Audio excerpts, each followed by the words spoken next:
Baik, selamat malam teman-teman. Selamat malam. Selamat malam. Sebelum hari ini sebelum kita memulai memulai membahas mengenai materi kekuasaan dan politik dalam organisasi, kita akan tes terlebih dahulu. Saya akan memberikan pertanyaan, mohon teman-teman untuk disimak. Untuk pertanyaan nomor satu, apa istilah yang digunakan untuk menggambarkan kemampuan mempengaruhi orang lain dalam organisasi? Selanjutnya, pertanyaan pertanyaan nomor dua, jelaskan hubungan antara kekuasaan dan politik dalam organisasi. Dan yang ketiga, bagaimana kekuasaan keahlian dapat diterapkan secara efektif dalam lingkungan kerja. Baik, pertanyaannya sudah selesai. Saya beri waktu 5 menit untuk menjawab.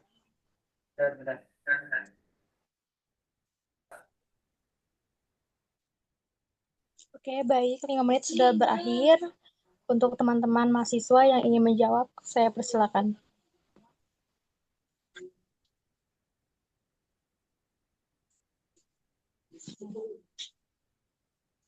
Boleh saya izin menjawab. Baik, silakan. Pertanyaan pertama, apa istilah yang digunakan untuk menggambarkan kemampuan mempengaruhi orang lain dalam organisasi? Jawabannya yaitu istilah yang digunakan adalah kekuasaan, power, yaitu kemampuan individu atau kelompok untuk mempengaruhi perilaku dan keputusan orang lain dalam konteks organisasi. Itu sumbernya menurut Pirobin and Jas 2019. Cukup mungkin. Baik, teman-teman, apakah ada yang ingin menambahkan jawaban Mas Irfan? Cukup. Oke, baik. Selanjutnya untuk pertanyaan nomor 2, saya persilakan untuk yang menjawab. Izin menjawab. Baik, silakan. Pertanyaannya, jelaskan hubungan antara kekuasaan dan politik dalam organisasi. Jawabannya, kekuasaan merupakan potensi atau sumber pengaruh yang dimiliki seseorang, sedangkan politik organisasi adalah cara atau aktivitas yang digunakan untuk memanfaatkan kekuasaan tersebut. Dengan kata lain, politik organisasi sering muncul sebagai sarana untuk menggunakan kekuasaan dalam mencapai kepentingan tertentu. Mungkin segitu. Oke, baik. Teman-teman, apakah ada yang ingin menambahkan atau cukup? Cukup, Kak. Oke, baik. Selanjutnya untuk pertanyaan terakhir.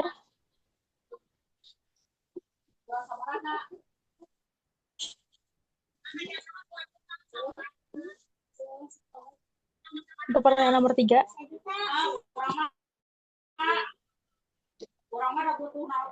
Ada yang ingin menjawab?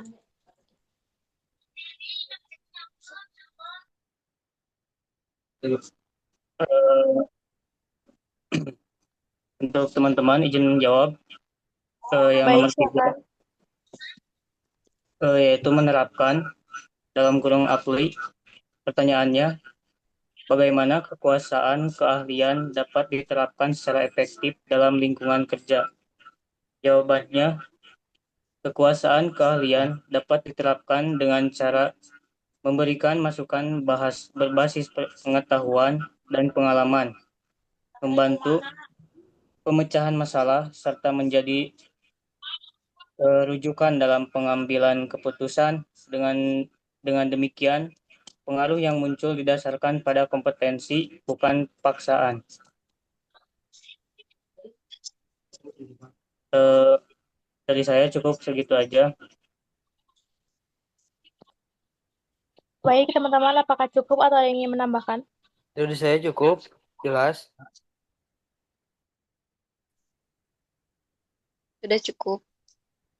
Baik, pertanyaan posnya sudah selesai. Selanjutnya, saya akan menilai Kak Dewi betul berapa, Betul 3. Kak Irfan betul berapa, Saya betul 3, Kak. yang terakhir Kak Ripal betul berapa.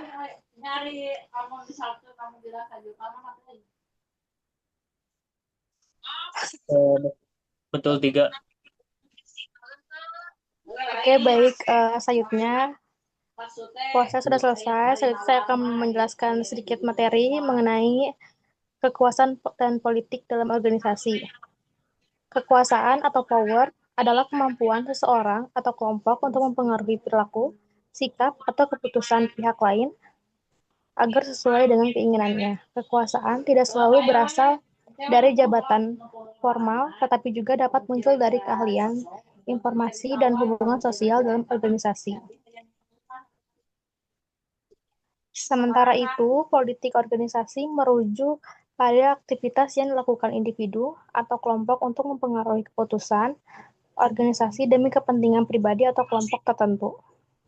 Politik organisasi sering muncul ketika sumber daya terbatas, tujuan tidak jelas, atau terdapat perbedaan kepentingan.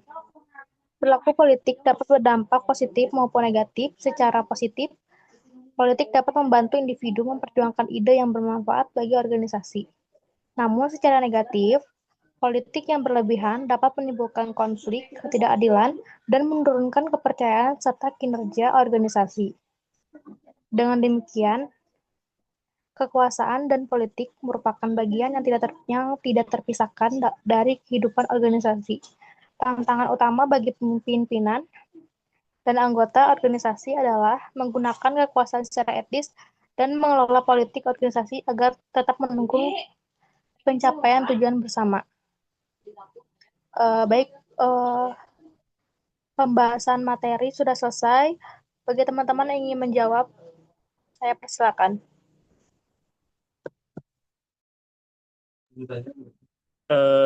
Izin bertanya ya. Apa yang dimaksud dengan politik organisasi?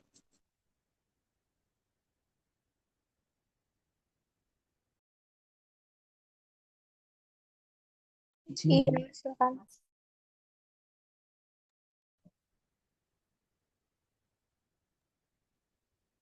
Apakah sudah cukup, Haripan, untuk pertanyaannya? Boleh diulang, Mas? Izin diulang ya. Baik.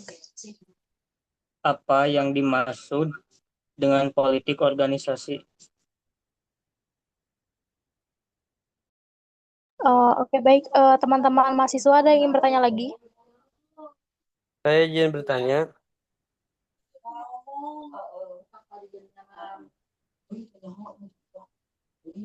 Izin bertanya, apa dampak positif dan negatif dari politik organisasi?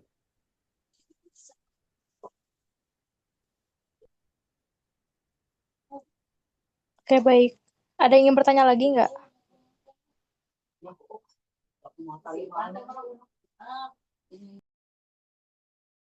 Oke, baik. Saya izin menjawab pertanyaannya. Apa yang dimaksud dengan politik organisasi?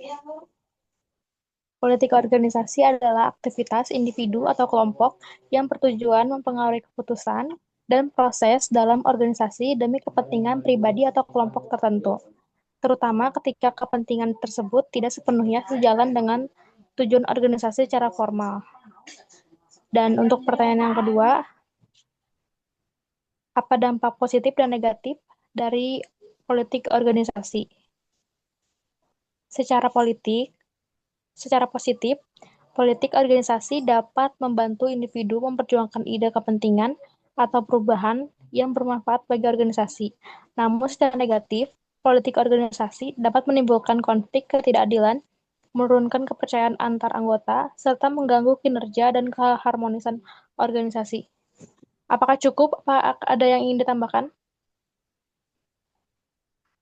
Izin bertanya, Kak. Mas Ivan, cukup? Dari saya cukup jelas, Kak. Baik, silakan Kak Devi, ada yang ingin ditanyakan?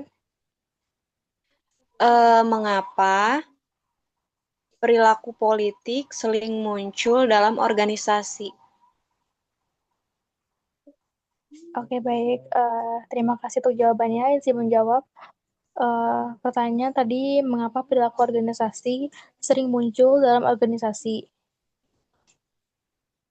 Perilaku politik sering muncul karena keterbatasan sumber daya, tujuan organisasi yang tidak jelas, perbedaan kepentingan antar individu atau kelompok, serta adanya persaingan untuk memperoleh kekuasaan, pengaruh, atau posisi tertentu dalam organisasi. Apakah cukup, Kak Dewi? Ada yang ingin Cukup tambahkan? jelas. Baik, ada yang ingin bertanya lagi?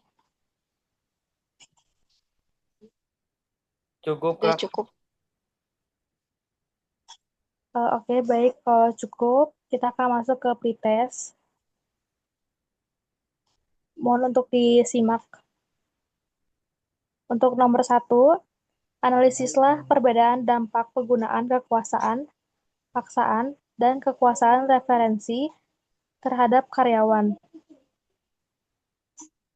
Dan untuk nomor 2, nilailah apakah perilaku politik selalu merugikan organisasi.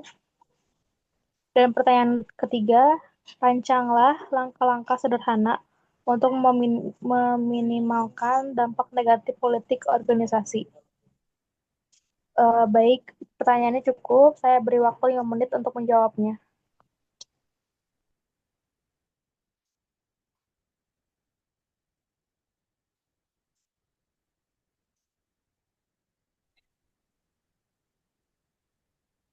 Oke, baik teman-teman, waktunya sudah habis. Saya persilakan untuk teman-teman mahasiswa yang ingin menjawabnya.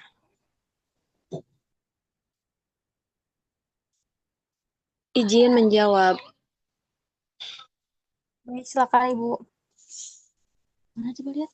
Pertanyaannya, analisislah perbedaan dampak penggunaan kekuasaan paksaan dan kekuasaan referensi terhadap karyawan.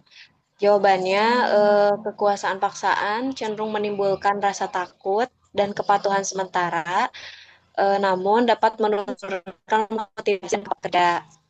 Sebaliknya, kekuasaan referensi membangun pengaruh melalui keteladanan dan rasa hormat sehingga mampu meningkatkan loyalitas dan komitmen karyawan.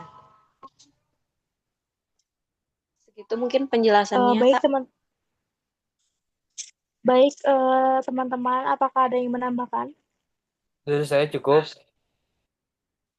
Oke, baik. Selanjutnya untuk nomor kedua, saya persilakan untuk teman-teman menjawab.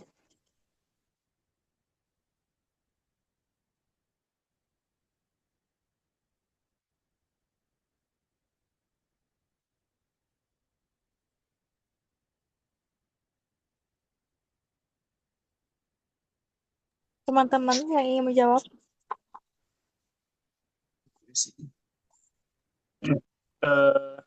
Dari saya izin menjawab. Baik, silakan.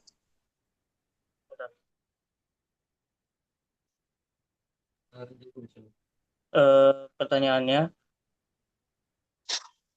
nilailah apakah perilaku politik selalu merugikan organisasi.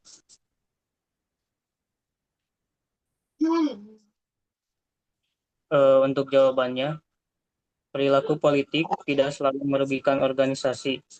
Politik dapat menjadi positif apabila digunakan untuk memperjuangkan ide konstruktif dan mendukung perubahan organisasi. Namun, politik menjadi merugikan ketika hanya berorientasi pada kepentingan pribadi dan mengabaikan tujuan bersama. Cukup dari saya. Oke, baik. Teman-teman ada yang menambahkan atau cukup? Dari saya cukup. Cukup. Baik, selanjutnya untuk pertanyaan ketiga. Izin menjawab. Baik, silakan. Pertanyaannya, perancang langkah-langkah sederhana untuk meminimalkan dampak negatif politik organisasi. Jawabannya yaitu langkah-langkah yang dapat dirancang antara lain menciptakan transparansi dalam pengambilan keputusan, terus menetapkan aturan yang jelas, kemudian membangun komunikasi terbuka, dan juga serta mengembangkan kepemimpinan yang adil dan etis agar penggunaan kekuasaan tetap terkendali dan berorientasi pada tujuan organisasi. Menurut Stephen P. Robbins, 2019. Cukup dari saya, sekian. Oke, baik teman-teman ada yang menambahkan atau cukup? Dari saya cukup aja segitu. Kak Dewi cukup? Cukup. Baik, pertanyaan pretest sudah selesai. Selanjutnya penilaian. Untuk Kak Irfan betul berapa? Saya betul 3. Untuk Kak Ripal betul berapa? Eh, saya juga 3. Dan Kak Dewi betul berapa? Betul tidak. Oke, baik. Pertemuan ke-10 sudah selesai. Terima kasih yang sudah hadir. Selamat malam. Selamat malam. Selamat Terima kasih.